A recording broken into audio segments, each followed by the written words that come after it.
Hey, audio bookish listeners, before we get to the episode, we want to take a moment to address the June 24th Supreme Court decision to overturn Roe v. Wade. This decision stripped away the legal right to have a safe and legal abortion. Restricting access to comprehensive reproductive care, including abortion, threatens the health and independence of all Americans. This decision could also lead to the loss of other rights.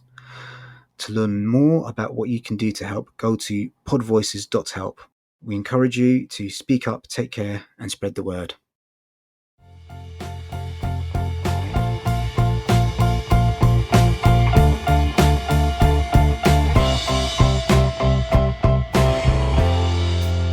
Welcome to Audiobookish, an audiobook review and discussion podcast looking at audiobooks both big and small, as well as radio plays, narrative podcasts, anything audiobook-ish.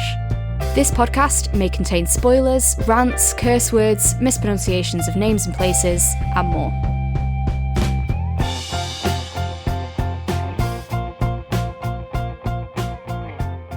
Hello everyone, you are listening to Audio Bookish. My name is Fahed Rahman and I'm joined by Poppy Knight.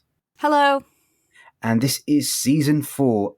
So we've been away for a while, so I thought we'd just have a little chat about what we've been listening to while we've been away. I've not listened to all that many audiobooks. Mm-hmm. There's just a couple of highlights that I want to kind of talk about. Do you want me to go first, or would you like to go for start it? off? Yeah. Tell us what you've been listening to. So the two audiobooks that really caught my attention that while I was listening to them was Bob Mortimer's autobiography and Away, and it's a really, really lovely story. And you know, Bob's kind of a national treasure in the UK already, and you know, it just makes you love him even more. And he narrates the book himself, so I think I'd quite like to do that as one of our next books, if that would be cool. Oh, definitely. And then the other book, which I got via NetGalley, is called Isaac and the Egg, which is by Bobby Palmer, and it's narrated by Johnny Flynn. And this is a really weird book. It's a book where you're not entirely sure whether the action that's happening to the main character is all in Isaac's head or if it's actually physically happening in the real world. And it's about a bloke that discovers an egg in the middle of the woods, and it's a sentient egg that talks to him.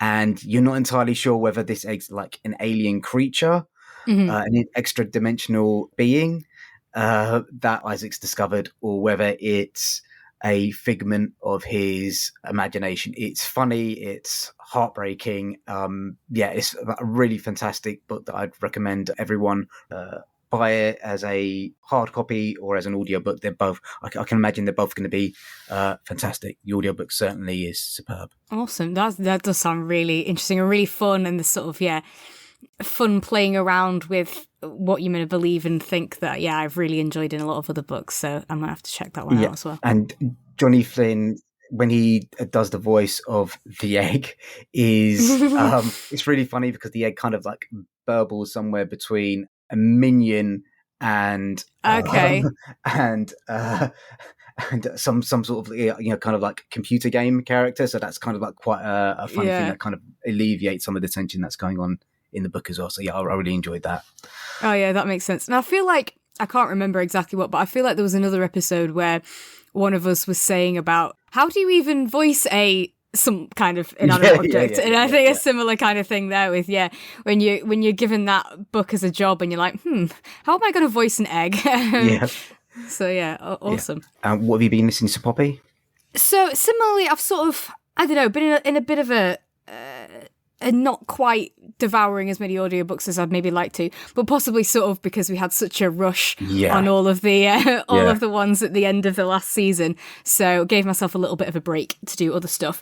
But the main things I've been listening to be fair, have come off the back of that. So I've been listening to more of the Lord of the Rings ones, continuing that series, and going back to the start of the Wizards of Once. So that was cool. Still going on with those a little bit.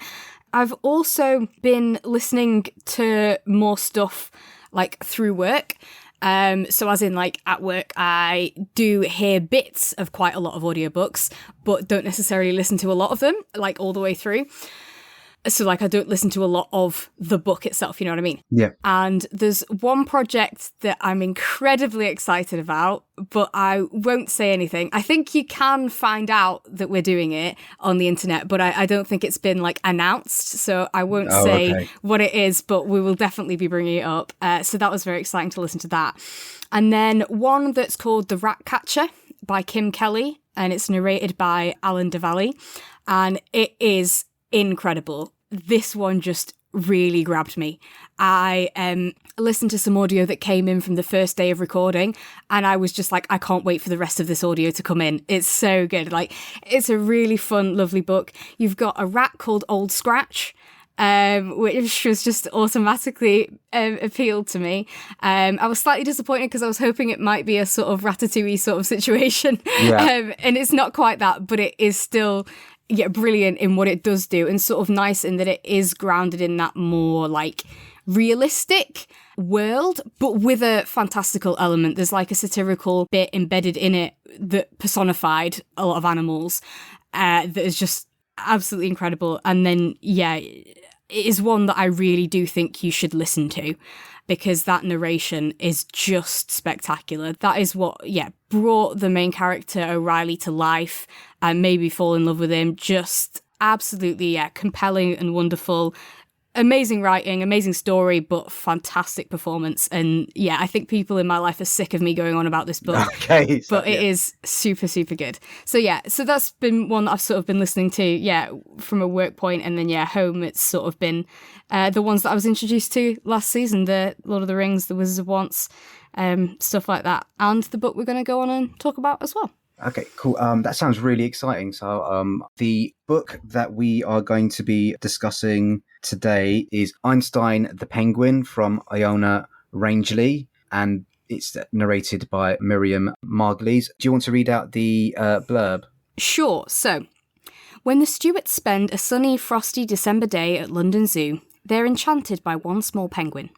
At the delight of young Imogen and Arthur, Mrs. Stewart insists the penguin must come and stay with them whenever it likes. But no one Stewart expects the penguin to turn up at their door that evening, rucksack labelled Einstein on his back. The family's new feathered friend helps Arthur to come out of his shell and makes massive demands on Imogen's amateur sleuthing. But together they must find out why Einstein came to them, and they must keep away from the mysterious white coat man. And Einstein can't stay forever, can he? I'll read out the author bio. I struggled to find one, but this is from her agent's website. Iona has just finished studying English at Oxford. She hasn't really done anything with her life yet, but has lots of plans. She wanted to be a writer since her debut novel, Sam and the Pig, which she wrote when she was 5. The children's author thing was brought on by a regression in the face of university exams. On a school trip in year 8, she made a £5 bet that she'd be a published author in her early 20s, and unfortunately, she can't afford to lose that kind of money at the moment. Einstein the Penguin is her first novel. The one thing I just want to say off the back of that bio, so I turned 40 in last month, and these authors are just getting younger and younger. I looked at her kind of like awful, but I said, you're a child. So well done to Iona for getting published this. I think we both probably like this quite a lot, but we'll kind of like discuss that during the episode. Today's episode is brought to you by Alexandra Park BJJ. Brazilian Jiu-Jitsu is a full contact martial art and combat sport that was developed in Brazil in the 20th century. With roots in judo and Japanese jiu-jitsu, has been developed and refined into a unique grappling art with the aim to allow a smaller and weaker individual to beat a bigger and stronger opponent with the application of proper technique. Based in Muswell Hill, North London, Alexandra Park BJJ's classes are designed so that you can develop your fitness levels, balance, coordination and flexibility in a no-pressure environment, and to provide the opportunity to start a new sport at a reasonable price. At Alexandra Park BJJ, we aim to be inclusive so that everyone can benefit from this incredible art, not just the athletic or ultra-competitive. To book your free class, head over to alexandraparkbjj.co.uk or email inquiries at alexandraparkbjj.co.uk.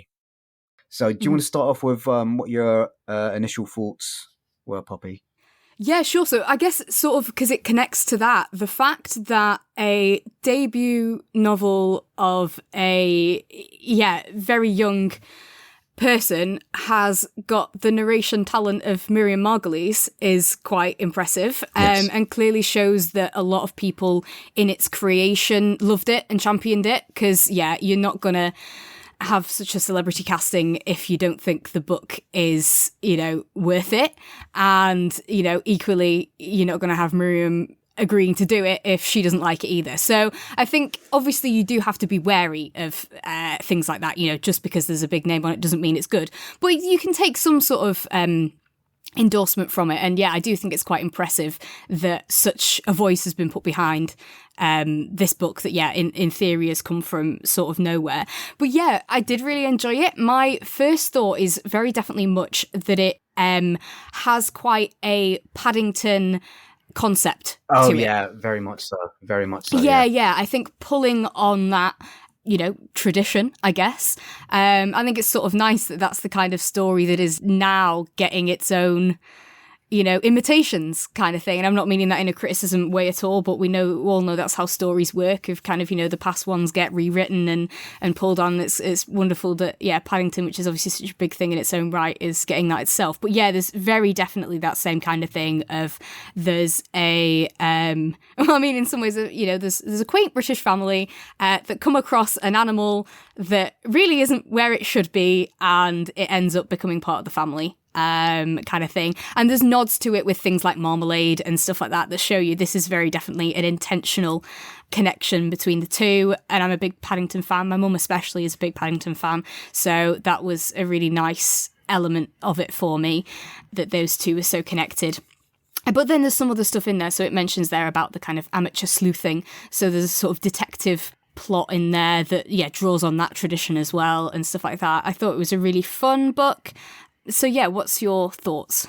So whenever I'm listening to children's books, it always takes me a little while to switch off my cynical adult brain a little bit, because it's that never happened, grumbling and stuff like that. I think it's to the book's credit that happened kind of like quite quickly, that I got quite involved in the story kind of within like a couple of minutes.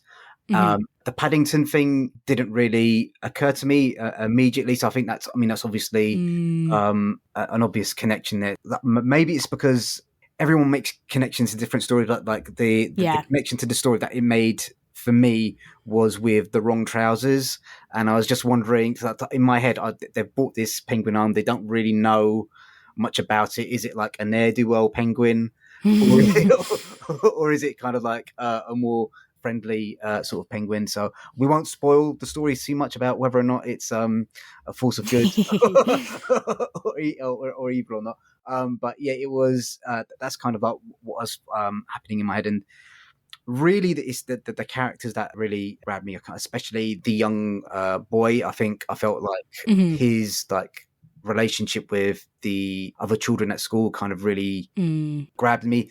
It's a weird kind of, sometimes you listen to audiobooks and they've got connections with each other that you don't think they would have. And Bob Mortimer kind of in his autobiography talks a little bit about how he struggled to make friends in school, and kind of got a similar sort of thing in this book as well. So those are the things that kind of immediately struck me about the books, kind of like that connection that I had with the boy character, and then kind of like wondering also about what the intentions of this penguin were going to be as well. So no, that's fair. And I definitely think Arthur's a really likable character, and it's a story that, even though comes up in a lot of kids' books, I still think always deserves more. That thing of how difficult it is to make friends and stuff like that, and definitely more that thing of make friends than fit in. It is that finding your people, making school a place that you are happy to go to, and stuff like that. It was really good.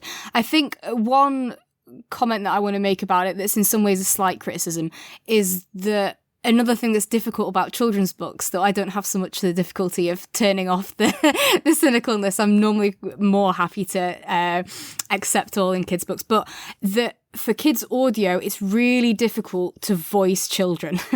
Yes. And yeah, to get narrators that do the right children's voice, and some absolutely nail it and some really don't. And I certainly wouldn't put this in the really don't camp at all, but I did find kind of both the children's voices, but mostly Imogen's, partly because I think in my head, her voice was maybe slightly young for her age. You know what I mean? Yeah. Slightly irritating. And that in some ways coloured my thoughts of the characters and stuff like that, because the voices were slightly irritating. But while I'm saying this is a slight criticism, it's because I do really appreciate how difficult that is, to get a good kid's voice. And I think that's just something that often when you're listening to kids' books in audio, you just kind of have to accept that you might not like the way they've done the kid's voice, because people will definitely have differing opinions over, what they think the kids' voices are. So I certainly am not hating on it for it, but it was kind of, I guess, the only criticism really that I had for it. So I thought I'd mention it, of that I did find those voices slightly annoying. But yeah, I think the characters themselves are actually really great. I liked how the sibling relationship, while there's some kind of, oh, I'll tell mum this kind of thing of, rivalry or whatever, they also, you can tell they're really close and they have fun working together, / playing games together and things like that. But obviously in this case, it's much more serious. Yeah, much more serious, of course. Yeah, and the love for each other, even if there's a bit of annoying each other as well, that I thought was really nice and genuine and stuff in there, which was good. Yeah, I think that's that word genuine, I think, is a really powerful descriptor for this book, because I think you feel like there's that genuine connections between like the mum and the dad, and both Arthur and Imogen, and of course Einstein as well. Nothing feels like forced at all. Yeah. It doesn't feel I really like liked. Go ahead.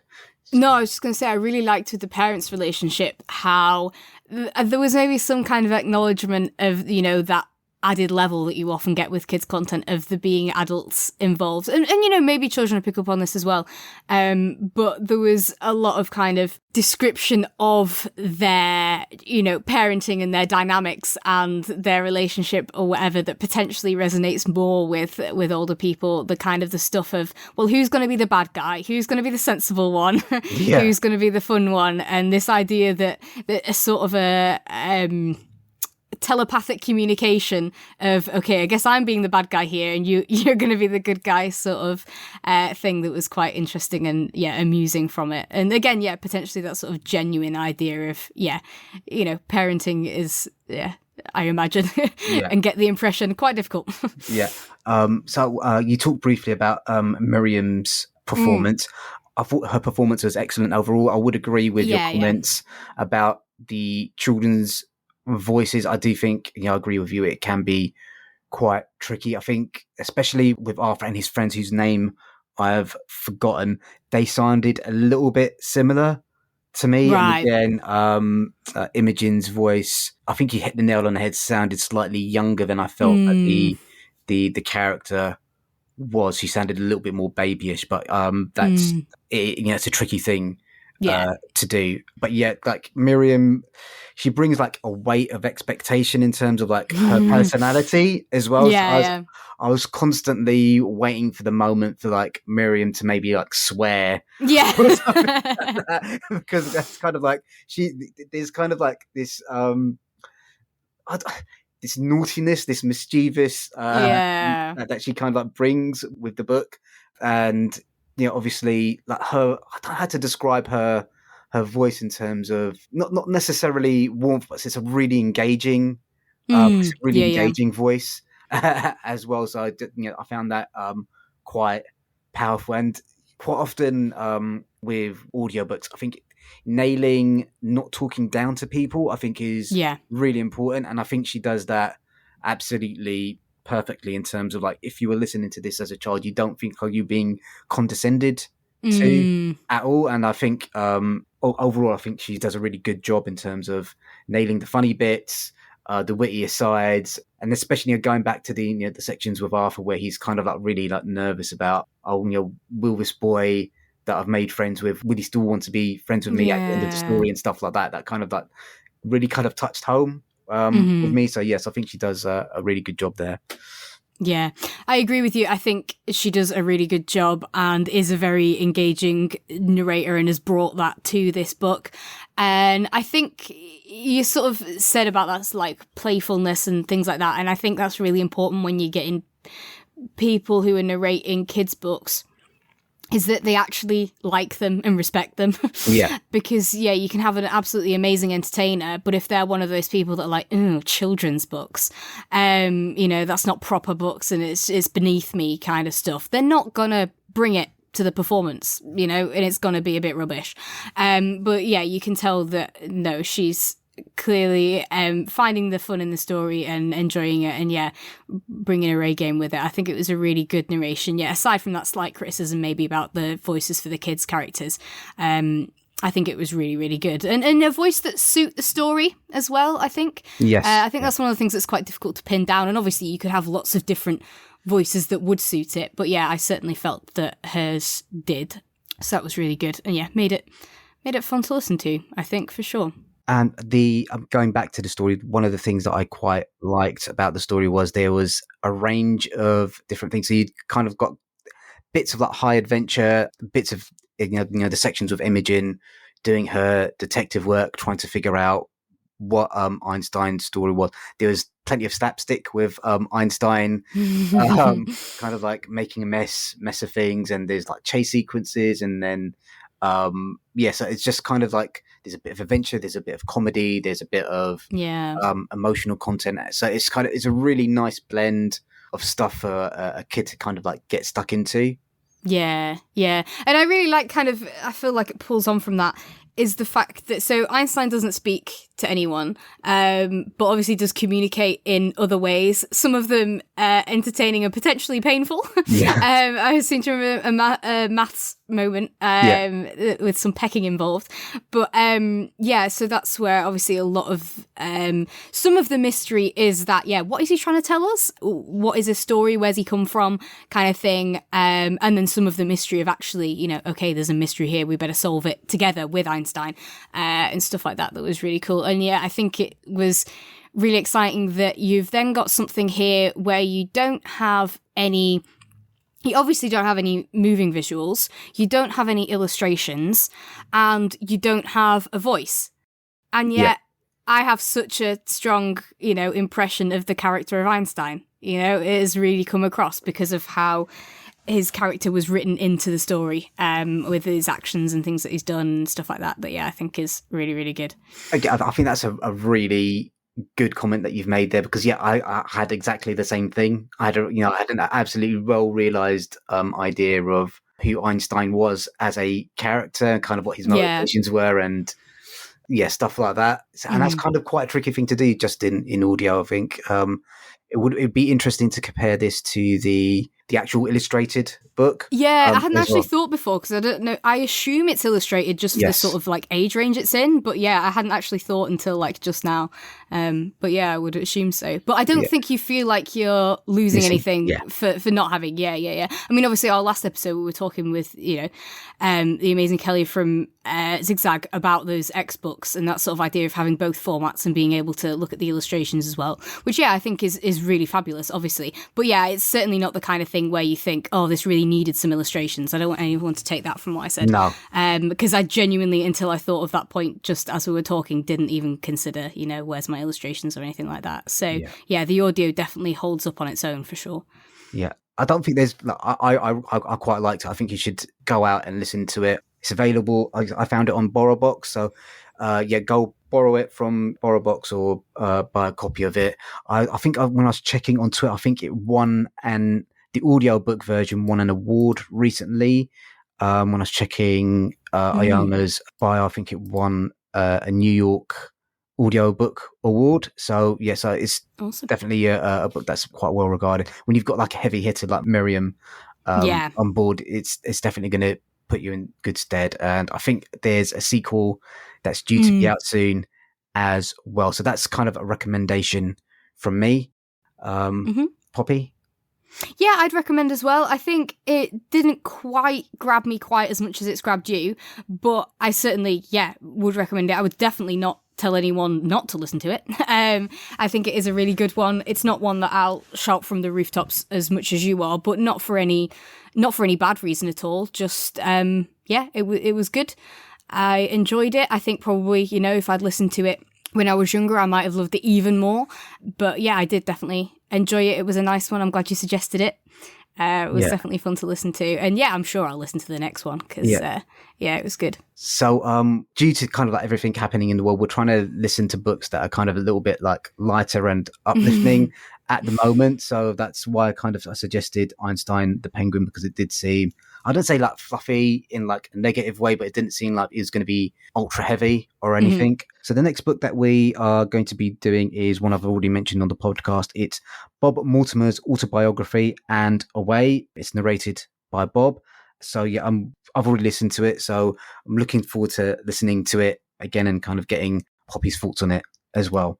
So thank you very much, everyone, for listening to the episode. If you want to support the podcast, please leave a rating and review wherever you've found us. If you can leave a tip in the tip jar, that would be great. You can find us on social media at AudioBookishPod on Twitter, Facebook, and Instagram, and I think we're also on TikTok as well. I've not done much with TikTok yet. It's a new platform for me, but I think that's where all the cool kids are. And you can also please send us recommendations. We're really interested in listening to what people are listening to at the moment, and you can do that by sending an email to audiobookishpod@gmail.com. Any closing thoughts, Poppy? I don't think so. Thank you for coming back for season 4, and keep listening, keep engaging with us, let us know what you're listening to, and see you next time. Okay, thank you very much, guys. Bye.